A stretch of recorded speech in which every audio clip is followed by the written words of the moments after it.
Welcome to Altair 4, gentlemen. I am to transport you to the residence.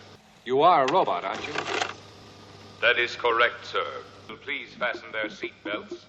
Looks after us like a mother. Forbidden Planet wasn't just another 1950s sci-fi picture.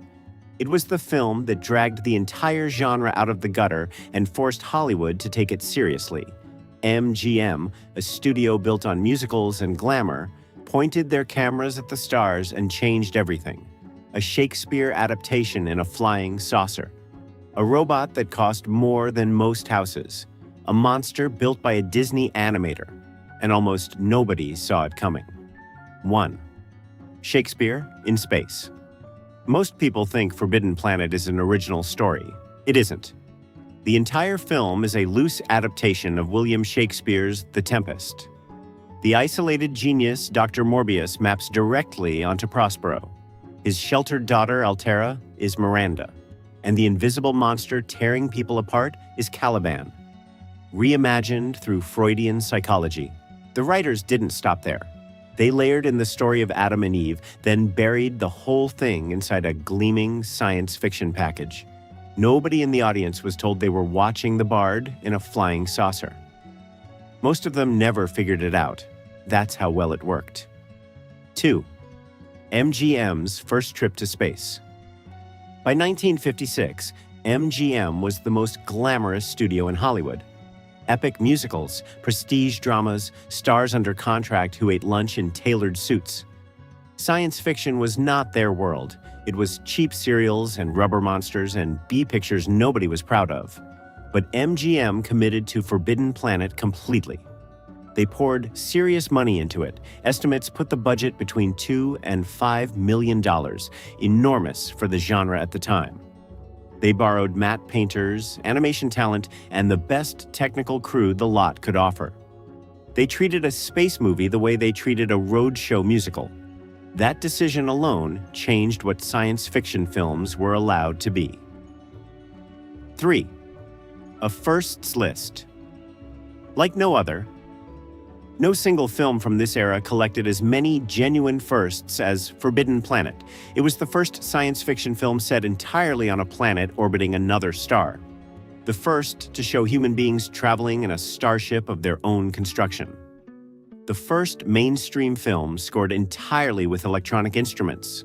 The first to build a robot character with a genuine personality, rather than just a prop in a metal suit. Each of those would have been enough on its own. Thank you. Together, they made Forbidden Planet something the industry had never seen. Not a better version of what already existed. Something genuinely new. 4. Robbie the Robot.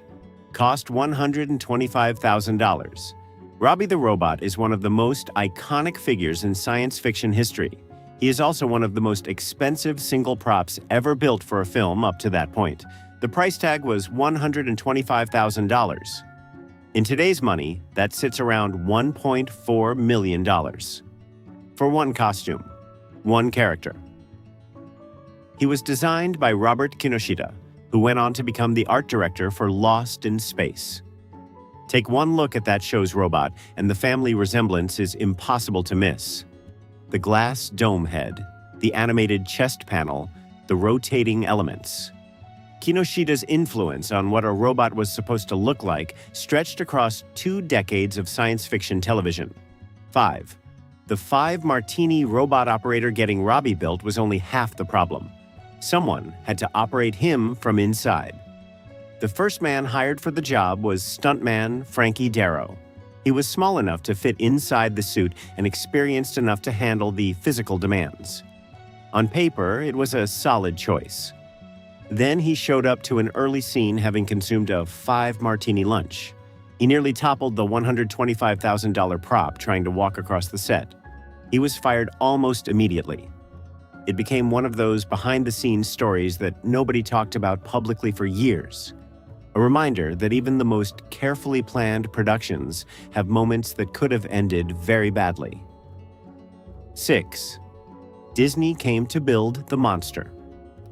The id monster presented a problem nobody had solved before. It had to be terrifying. It had to feel enormous. and it could not be a man in a rubber suit. MGM brought in Joshua Meador on loan directly from Walt Disney Productions to figure it out. Meador invented his own technique from scratch. He sketched every frame by hand in black pencil on translucent vellum paper. Each page was photographed in high contrast. Then, the images were reversed into negative and tinted red. The result was a creature that existed as pure outline and energy, visible only in the moments it chose to kill. Meador also handled around 29 additional visual effects shots throughout the film. 7. The monster had Morbius's beard. Hidden inside the eyed monster animation is one of the cleverest visual details in 1950s cinema. Look closely at the creature during its attack sequences. It has a small goatee beard, the same goatee worn by Dr. Morbius, the only character in the film with that feature. The animators placed it there deliberately, a visual signature connecting the monster directly to the man whose subconscious was driving it.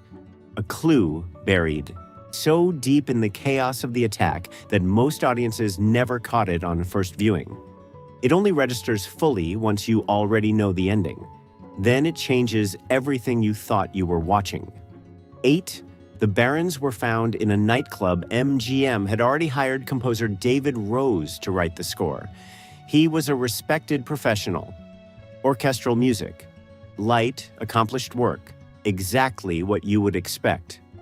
Then producer Dor Sherry took a Christmas trip to New York City with his family. One evening, he wandered into a beatnik nightclub in Greenwich Village and heard B.B. and Louis Barron performing strange, hypnotic electronic music unlike anything he had encountered before. He hired them on the spot. Rose was dismissed. The Barons were handed a complete workprint of the film at New Year's 1956 and given exactly 3 months to finish the job. 9. The Musicians' Union blocked them. The Barons delivered something extraordinary, but the music industry immediately moved to contain it. Because B.B. and Louis Barron were not members of the Musicians' Union, their work could not legally be called a score. They could not be credited as composers. MGM invented an entirely new term specifically to get around the problem: electronic tonalities. The union still blocked them from any Academy Award consideration. Not in the score category, not in sound effects either. And the soundtrack didn't receive a proper commercial album release until 1976, 20 years after the film came out. The Barons released it themselves on their own label for the film's anniversary. 10. The fired composer destroyed his tapes. David Rose, the composer replaced by the Barons, didn't simply move on. He recorded his discarded main title theme and released it as a single on MGM Records in 1956. One piece of music, the only surviving fragment of what his full score would have been. Then, reportedly, he destroyed the tapes. Every other piece of music he composed for Forbidden Planet was gone. Deliberately. What motivated that decision has never been fully explained. But the original theatrical trailer contains brief snippets of Rose's work. The only other place his score for this film still exists in any form. 11. The entire film was shot indoors. Altair 4 looks vast: the open sky, the alien terrain, the endless flat desert stretching to the horizon. It feels like a real place on another world. None of it was real. None of it was outdoors.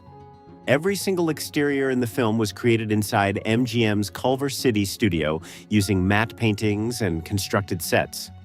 The painted backdrops were considered some of the finest work of their kind ever produced in Hollywood at that point. The entire planet was an illusion built on a soundstage. And it was convincing enough that audiences accepted it completely, which was the whole point of doing it that way. 12. Leslie Nielsen called Star Trek to say he loved it. Leslie Nielsen played Commander Adams completely straight. No comedy, no winking at the camera. Just a square-jawed, serious leading man in charge of a starship crew. 10 years later, Star Trek premiered on television. Gene Roddenberry had explicitly cited Forbidden Planet as an inspiration and written a memo about it during the show's development. Nielsen personally phoned the Star Trek production office at 9 a.m. to compliment the show.